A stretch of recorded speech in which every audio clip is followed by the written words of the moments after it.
Okay, here we are in the back of the jukebox. We've turned it around and we're going to go over some things going on the back here.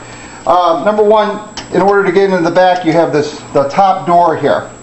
And you have these little spindles here. And as you can see, they lock in there. So if you want to take it, you're going to turn these either way. It don't matter. And what you can do is pull off the back door. So it's a wooden door. You're going to set that to the side. And what that's going to do is going to give you access to the back of the machine. And this is your mechanism. This is the motor that turns these two little rubber pulleys, which makes your jukebox go 45 RPM. You're not going to mess with this. You're not going to change records back here. You're going to leave it alone unless it needs service. So I wouldn't mess with it. And there is one little thing. You could put some 3-in-1 oil right in this little tube here, maybe every 6 months. And there's a tube right there. These little tubes, just 4 or 5 drops in each tube. Make sure you buy the service manual. It'll tell you the correct oil to put in there, and that just lubes that motor right there. That's the only service you're going to do on this part, the upper part. Now, coming over here, we have another door, and let me set this down. This door has the same sort of hookups, these things right here. There's 2 of them, one on each side. Okay, and not only that, but then there's a little knob in here. I don't know if you can see this right here that needs to be pulled up. So once you twist your things on the side and you pull up on that, that allows you to take the back door, the blower back door off. So we'll set that to the side. As you can see, it's got the little knobs to hold it in place. So up mean it wouldn't be able to take it out.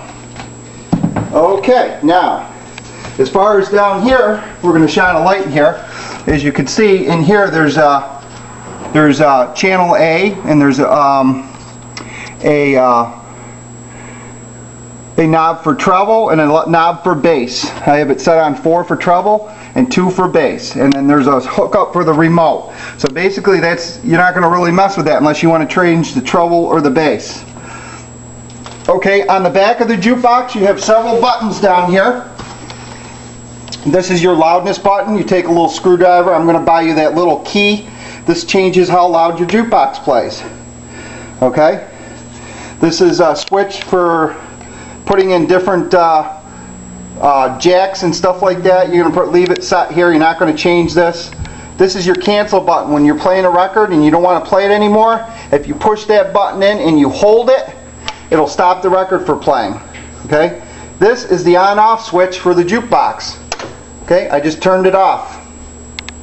I want to turn it back on.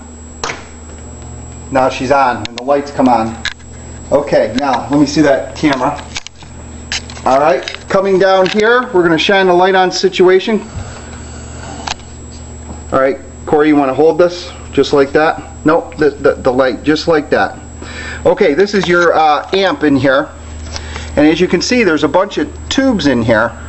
All along there. Okay, with the jukebox off, when you receive this jukebox, double check your tubes. Make sure they're snug in the socket, so you can go in and I'm going to turn the jukebox off because I don't want to touch the tubes. But all these tubes, there's 4 or 5 of them in there.